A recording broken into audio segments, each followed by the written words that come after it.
अस्सलाम वालेकुम ख़वातीन और हज़रात, एक दफ़ा फिर आपका खादिम हमज़ा खान हाजिर है आपके वीकली इतवार के शो के साथ। और आज हमारे साथ हैं सलमान बिन यूसुफ साहब और इमरान नियाज़ी साहब एज़ यूजुअल।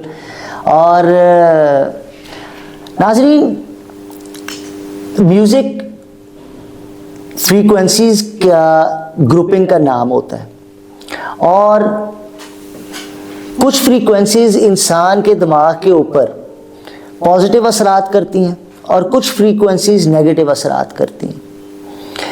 ये एक कम्प्लीटली केमिकल रिएक्शन है जो किसी की पसंद या नापसंद को डिटरमिन करता है। आज हम बात करेंगे दुनिया के बेहतरीन सिंगर्स के बारे में और उसके बाद डिस्कस करेंगे कि कुछ और सिंगर्स हमारी लिस्टों के ऊपर क्यों नहीं हैं। इब्तिदा करते हैं सलमान भाई के साथ। सलमान भाई, पाकिस्तान के 5 बेस्ट वोकलिस्ट कौन है? वैसे तो अगर हम जॉनर वाइज देखें तो हम हर किसी की कैटेगरी अलग अलग कर सकते हैं, क्योंकि पुराने, नए, modern, pop, classical, semi classical और गज़ल गायक मुख्तलिफ़ किस्म की कैटेगरीज हैं। लेकिन अगर हम ऑल टुगेदर देखें तो पहले नंबर पे जो पाकिस्तानी सिंगर ने जो जगह बनाई मेरे मुताबिक वो है नुसरत फ़तेह अली खान, जिन्होंने तकरीबन ऑल ओवर द वर्ल्ड अपना लोहा बनवाया, सिंगिंग का लोहा बनवाया ना। बदल शरीर से क्या, बाहर के मुल्क वाले भी जो जितने भी फॉरनर्स थे आपने देखा होगा वो दम मस्त तरह सारे के सारे झूम रहे कवाली सुन के। दूसरे नंबर पे गज़ल के बादशाह मेहदी हसन साहब, ठीक है, जिन्होंने पाकिस्तानी फिल्म इंडस्ट्री में बहुत ज़्यादा अपने जो सॉन्ग्स दिए हैं।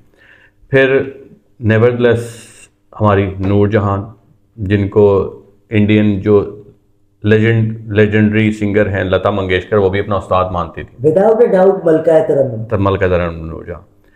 फिर उसके बाद हम थोड़ा सा मॉडर्न उसमें आ जाएं तो शफ़क़त अमानत अली, यानी कि जिनको हम अभी सुन सकते हैं, बहुत बहुत अच्छे।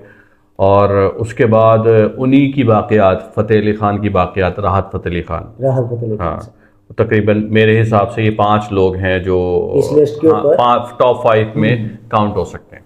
इमरान भाई, बहुत ही एकेडमिक लिस्ट जो है वो सलमान भाई ने दी है, बहुत ही स्कॉलरली लिस्ट, टेक्निकल जो है वो अंदाज से। तो यही अगर आपको इंडिया के टॉप 5 जो है वो सिंगर्स चूज करने हो तो आपकी लिस्ट पे कौन है? थैंक यू हमजा भाई, बहुत शुक्रिया, आपने मौका दिया। अच्छा, इंडिया में थोड़ी सी आसानी है। आसानी इस तरह से है कि कुछ ऐसे नाम हैं जिनका कोई मैच नहीं है। जिस तरह लता, कहते थे कि लता के गले में भगवान बोलता है। तो लता ने जितना उन्होंने एक लंबा अरसा ऑडियंस को, ये भी एक इंटरटेनमेंट इंडस्ट्री है, अपनी आवाज़ के ज़रिए लोगों को अपनी बात, जो शायर की बात उनके दिल तक पहुँचाना। तो मेरे ख्याल में लता पहले नंबर पे। अगर हम वर्ल्ड में देखें ना, अभी सलमान भाई ने कहा था फ़तेह अली खान, तो अगर हम वर्ल्ड की देखें या इस सब कॉन्टिनेंट की टॉप के कुछ बंदों की देखें तो मेरे ख्याल में लता और फ़तेह अली खान की लड़ाई करवानी पड़ेगी, फिर कहीं जाके बात बननी है। कुछ लोग इसको गुस्ताखी कंसिडर करते हैं। नहीं, मैं दोनों के लेवल बता रहा हूँ कि दोनों बड़े मुकाबले की बात है। सेकंड चीज़ ये कि अच्छा, मैंने अपनी जो थी ये वर्किंग, इसको डिफरेंट हिस्सों में डिवाइड करने की कोशिश की है कि मैं यंग जनरेशन जो मॉडर्न वर्ल्ड है उसका भी एक सिंगर लूँ, एक क्लासिक लूँ और किस तरह। तो यहाँ पे 2 बंदे थे, या तो दोनों को आप काउंट मेरी तरफ से कर लें, या फिर दोनों में से मैं आपको बताऊँ कौन सा मैंने, एक मुकेश और एक मोहम्मद रफ़ी। इन दोनों मेरे ख्याल में अगर आप किसी भी इंडिया पाकिस्तान के बंदे को कहेंगे वो बहस करेगा तो शायद महीनों गुजर जाएंगे, लेकिन दोनों में से एक फाइनल नहीं होगा। दोनों शायद, मुझे लगता है कि अगर एक तराजू के दोनों तरफ बैठ जाए तो शायद वो इक्वल बैलेंस हो जाए। लेकिन मैं मोहम्मद रफ़ी को काउंट करूंगा, मुकेश को स्किप करना पड़ेगा, उसके ऑडियंस शायद नाराज भी हो जाए, लेकिन ये मेरी एक एक्सपर्ट ओपिनियन है। अच्छा, उसके बाद अगर हम आए फिल्म, क्योंकि इंडिया की जो मौसीकी है, अब यूरोप को देखें या वेस्ट को देखें तो वो पॉप या एल्बम में ज़्यादा नाम कमाते हैं। पाकिस्तानी भी देखें तो पाकिस्तानी भी पॉप या कवालियाँ, डिफरेंट चीज़ें। जो इंडिया की है म्यूज़िक, वो टोटल फिल्म के ऊपर डिपेंडेंट है, आई मीन मेजॉरिटी। तो उसके बाद अलका ने एक अलका याग्निक, और उन्होंने भी तकरीबन मेरे ख्याल में 12-15 साल का एक लंबा अरसा दिया और ऑडियंस को जिस तरीके से एंटरटेन किया और खुश रखा, बल्कि ऐसे कि अगर उसकी आवाज़ कहीं पे भी आ रही हो तो आपको लगता है कि आप अपने बचपन में पहुंच गए हैं। मीन्स कि हमने इतना सुना, हर जगह पे सुना।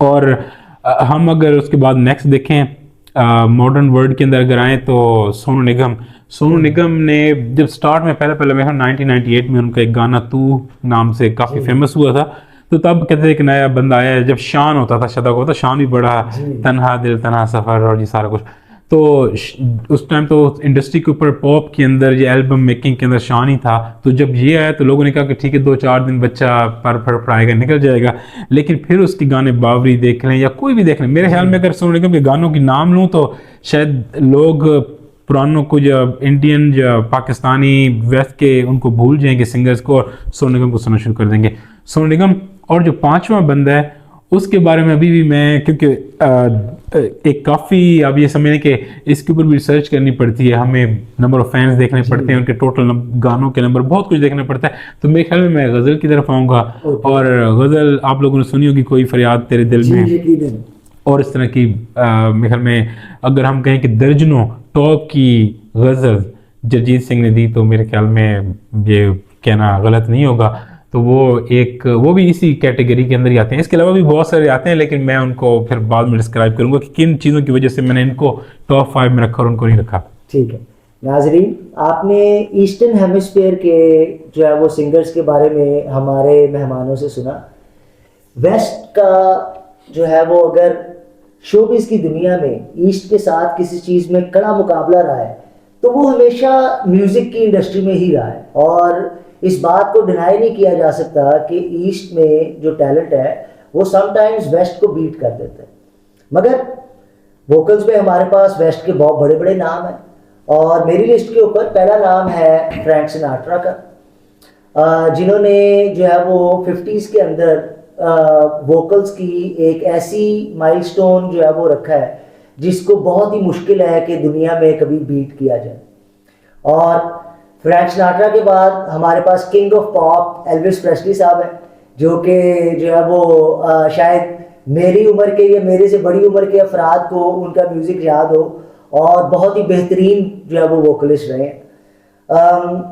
इनके बाद आप लोगों ने यकीनन बीटल्स का नाम सुना होगा, जिन्होंने 60s में पूरी दुनिया में धूम मचा दी थी, और उनके लीड वोकलिस्ट जॉन लेनन जो है वो मेरे तीसरे नंबर पे है मेरी लिस्ट के अंदर।